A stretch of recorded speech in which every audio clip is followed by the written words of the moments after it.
Have you ever had a conversation with a woman and wondered why she remembered something you said 6 months ago and you barely remembered saying it?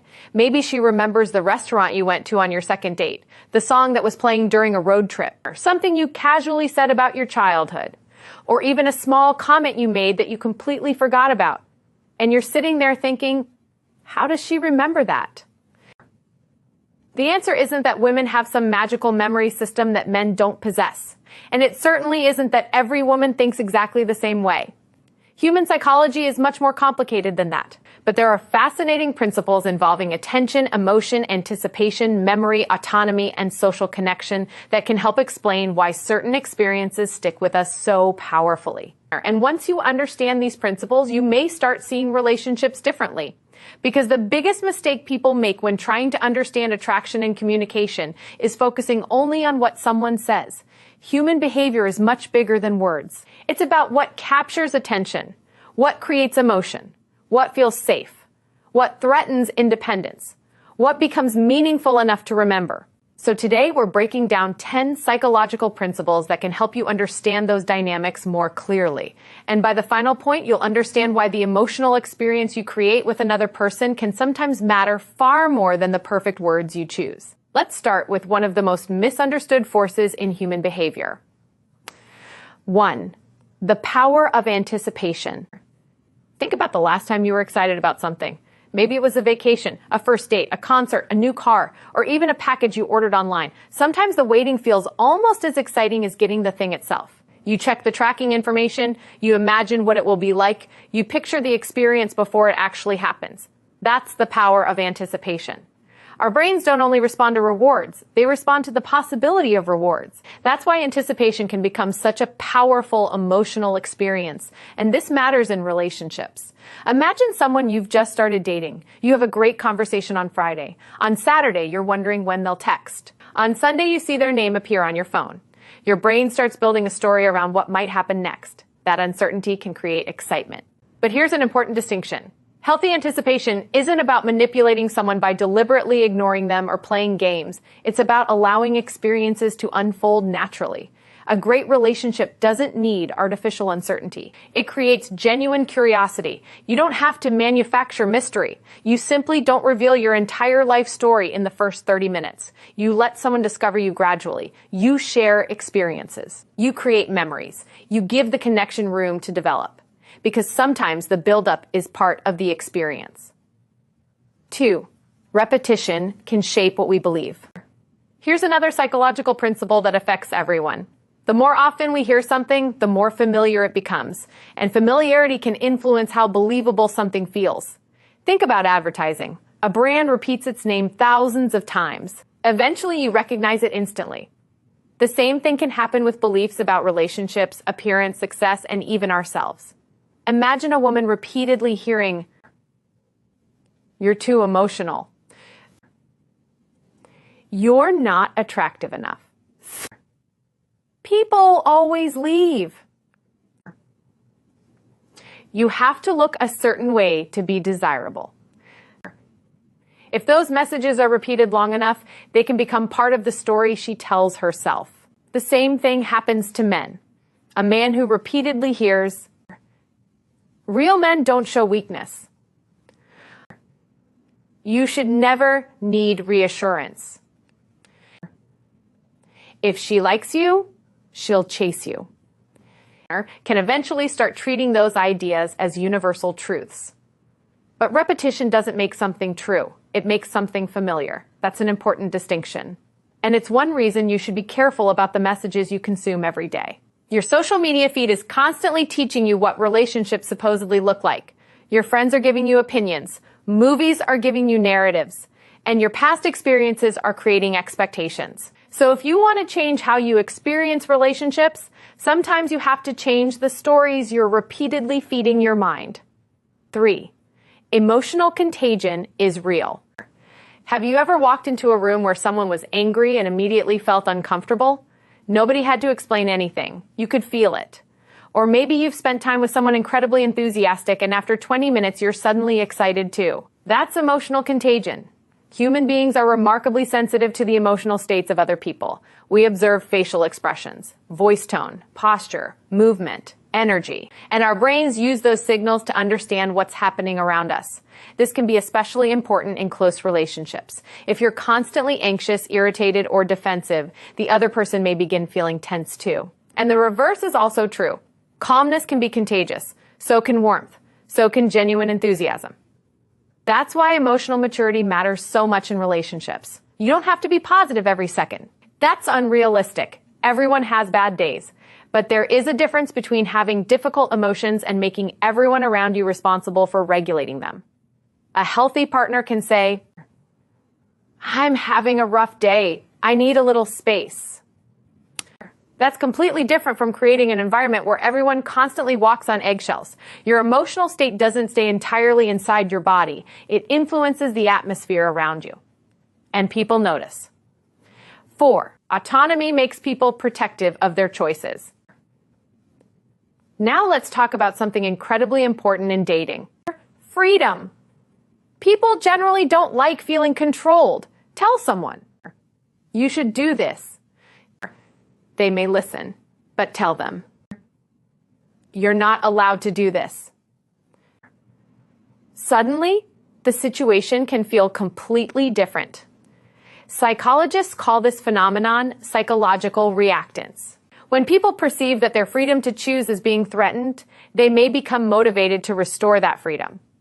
This is one reason controlling behavior can backfire so badly in relationships. Imagine someone saying, "You're not allowed to have friends of the opposite sex." "You can't go there." "You need to stop talking to that person." "You have to do what I say."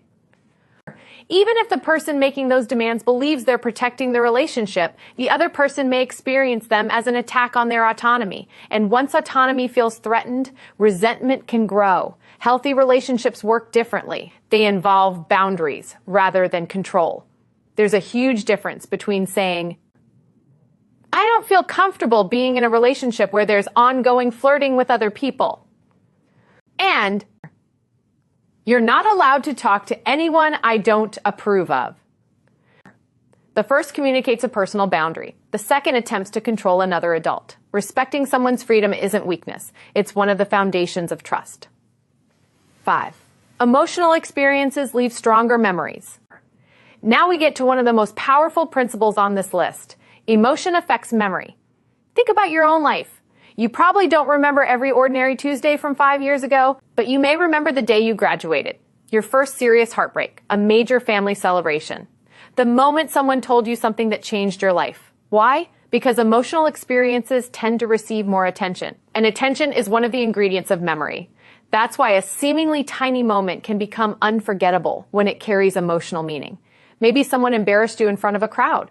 You might remember exactly where you were standing, what they said, their facial expression, how everyone reacted. The emotional charge helped make the event memorable. This has huge implications for relationships. People don't only remember what happened, they remember how important the moment felt. That's why a small act of kindness can sometimes mean more than an expensive gift. Maybe your partner was having a terrible day. You noticed, you listened, you didn't try to immediately fix everything, you simply stayed present. Years later, they may not remember every sentence you said, but they may remember that you were there. That's emotional memory, and it's one reason small moments can have enormous significance. 6. Multitasking isn't what we think it is. Let's destroy another popular myth.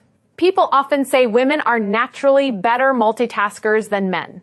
But the human brain isn't actually processing several demanding tasks simultaneously in the way people imagine. What we often call multitasking is really rapid task switching. You answer an email, then your phone rings. You respond to a text, then you return to the email. Then someone asks you a question. Then you remember you need to make an appointment. It feels like you're doing everything at once, but your attention is actually jumping between tasks. And every switch has a cognitive cost. This matters because modern life has turned constant switching into a badge of honor. We're proud of being busy. We answer messages while eating, check emails while watching television, take calls while driving, scroll through social media while talking to someone. Eventually, our attention becomes fragmented, and relationships suffer because meaningful connection requires presence. Imagine telling your partner an important story while you're staring at your phone. Technically, you're listening, but emotionally, you're somewhere else. Now compare that with putting the phone down, making eye contact, and giving them your full attention. The second experience feels completely different. Sometimes the most powerful thing you can give someone isn't advice. It's attention. 7. Small agreements can shape future behavior. There's a fascinating persuasion principle called the foot in the door effect. The basic idea is simple. Someone agrees to a small request. Later, they're more likely to agree to a larger request. Why? One explanation is consistency. People like their behavior to make sense with the identity they have formed. If you see yourself as helpful, supportive, generous, or cooperative, you may be more likely to continue behaving that way. But there's an important lesson here. This principle shouldn't become a manipulation strategy. You shouldn't trick someone into doing things by slowly increasing your demands. Instead, understand what it teaches us about boundaries. Sometimes people say yes to small things because they don't want to disappoint someone. Then the requests grow. Eventually, they feel trapped, and suddenly they're resentful. That's why learning to say no early can be incredibly powerful. No, I can't do that. I'm not comfortable with that. I'd rather not. You don't need a 10-minute explanation. A healthy relationship can survive a boundary. In fact, healthy relationships require them. 8. Eye contact can create connection, but context matters. Eye contact is one of the most powerful forms of nonverbal communication. When someone looks directly at you while you're speaking, it can communicate attention, presence, interest, confidence. But eye contact isn't automatically romantic. A teacher can make eye contact with a student. A friend can make eye contact. A stranger can make eye contact. Context determines meaning. And there's a big difference between comfortable eye contact and staring. Comfortable eye contact feels natural. It comes and goes. You look away, you return, you smile, you continue the conversation. An intense, unbroken stare can feel completely different. It can make someone uncomfortable. That's why confidence isn't about staring someone down. It's about being present without becoming invasive. When you listen to someone, look at them. When they speak, give them your attention. But also allow natural breaks. Real connection isn't about maintaining perfect eye contact for some predetermined number of seconds. It's about communicating. I'm here. I'm listening. You have my attention. That's the kind of gaze that builds comfort. 9. Don't let the past trap your future. Now let's talk about one of the most dangerous psychological patterns people can fall into. The sunk cost fallacy. You've invested 3 years into a relationship. You've invested 5 years into a career. You've spent thousands of dollars on a project. And now it's clearly not working. But instead of asking, what is best for me from this point forward? You ask, but what about everything I've already invested? That's the trap. Past investment cannot be recovered simply because you continue. Imagine you bought a movie ticket and halfway through the movie you realize it's terrible. Some people think, I paid for this, so I have to stay. But the money is already gone. Whether you stay or leave doesn't change that. Relationships can work the same way. Someone may think, I've already spent 7 years with this person. But those 7 years don't automatically make the next 7 years worthwhile. The past deserves respect, but it shouldn't become a prison. The healthier question is, knowing everything I know today, would I choose this again? That's a powerful question, because your future deserves to be evaluated based on future potential, not just past investment. 10. The emotional experience is what people remember. And now we arrive at the biggest lesson. People often think communication is about finding the perfect words. It's not. Words matter. Facts matter. Actions matter. But the emotional experience surrounding those things matters enormously too. Imagine two people giving you identical advice. One says it with contempt. The other says it with compassion. Same information. Completely different experience. That's why you can forget someone's exact words, but remember exactly how they made you feel. Maybe someone made you feel respected. Maybe someone made you feel invisible. Maybe someone made you feel safe enough to be honest. Maybe someone made you feel like you were constantly being judged. Those experiences shape relationships. And this doesn't mean you should manipulate someone's emotions. Quite the opposite. It means you should become more intentional about the emotional environment you create.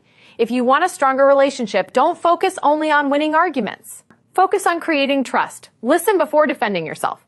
Apologize when you're wrong.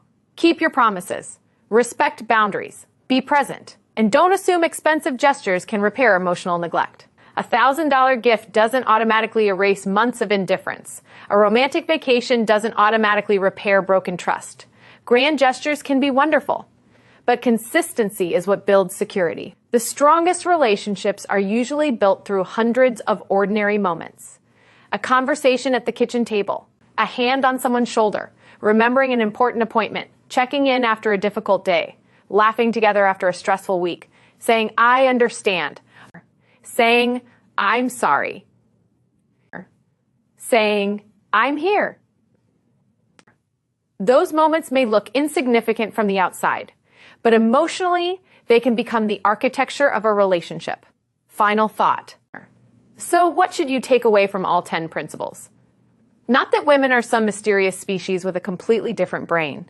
Not that every woman behaves the same way, and certainly not that psychology gives you a secret code for controlling another person. The real lesson is much more useful. Human beings are shaped by attention, emotion, memory, autonomy, and connection. When you understand that, relationships become less confusing. You stop obsessing over tiny signals. You stop trying to win every argument. You stop treating your partner's emotions like problems that need to be defeated. Instead, you start paying attention to the experience you're creating together. Because attraction can start with chemistry, but trust is built through consistency. Emotional intimacy develops through vulnerability.